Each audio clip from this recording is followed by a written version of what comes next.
Hey, I'm Marella. So today I just want to show you how I take my notes. So what I do is just take the page and fold it vertically in half. Because I folded it in half, I have this as my first page and this is my second page. So I found that that technique actually helps save more space and it's more organized for me. I only use the full page if I have big tables or charts or diagrams or drawings.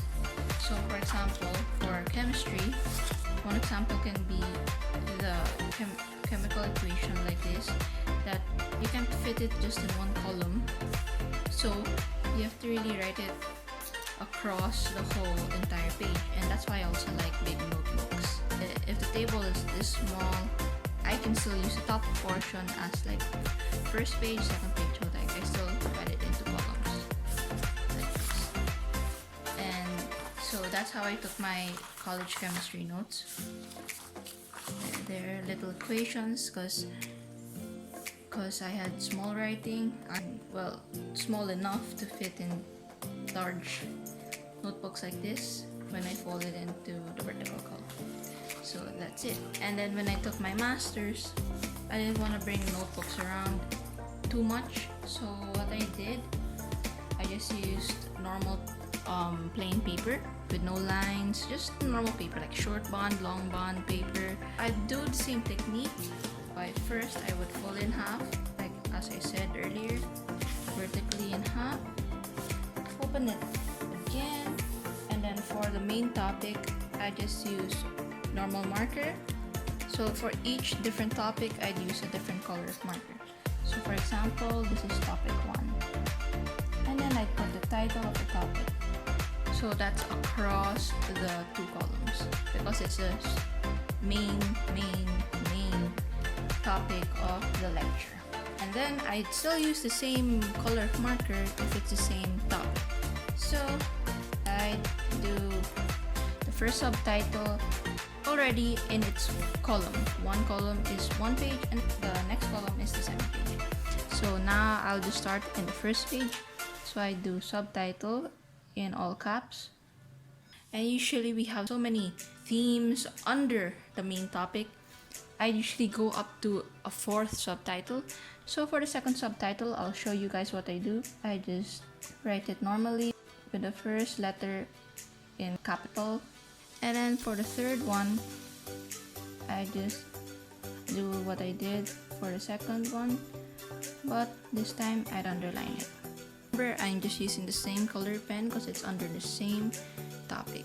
And then for the 4th subtitle, that's where I switch to the finer tip of the marker, but I go back to what I did in the first, so that would be all caps. So if you have a 5th, a 6th, a 7th, I just follow what I did in the second one because I already did what I did in the first. So it would be like this.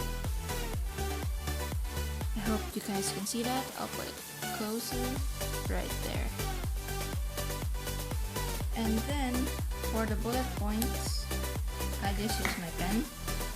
And the pen I use is Faber-Castell, Faber-Castell, I don't know how to say it, but the tip is 0.5. And it's really my favorite pen to use because it helps me keep my writing thinner, and so I can write smaller, so it looks neater for me. But if you write big, that's fine as well, because the style of handwriting you choose, that can really help you understand and be able to really absorb your notes. First, the first bullet point I usually do is just a normal bullet point, a black circle. So that would be bullet point 1. And then the second would be a dash.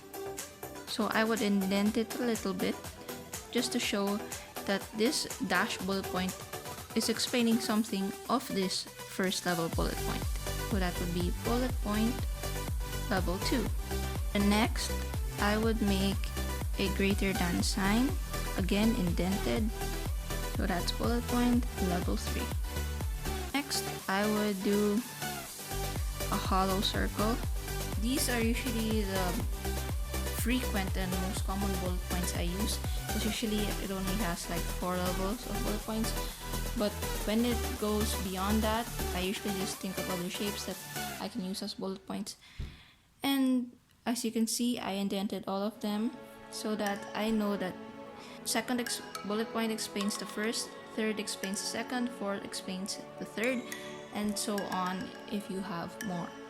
And then usually if I have tables or diagrams, these tables, diagrams, drawings, figures, they can be big. So as I explained earlier, I usually just draw them, the table or the diagram, across the whole paper. And usually if I have tables like this, the notes before this should be here. So from bullet point level 4, I'd continue on here. For example, writing my notes, let's make the same bullet point as number 4. From here to here is the continuation, and then I put the table. But this is just a tip that you can use. So here, right, I have a table. So I have table 1. Then under the table, that's where I explain what the table is trying to tell me or what it's showing or demonstrating. We start with bullet point number 1 over here. Then I explain the table above. And then I'd go back to the column technique again. And these just explain this table.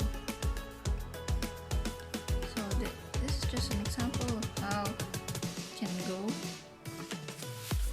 If you have a smaller table that can fit in one column, a smaller table, diagram, chart, whatever, that can fit in this one column, I would just draw it here. So let's make a conceptual map, for example. And then the second column is where I explain it. So let's put figure 1. So I just put the explanation of this diagram right beside it. Diagram and then explanation.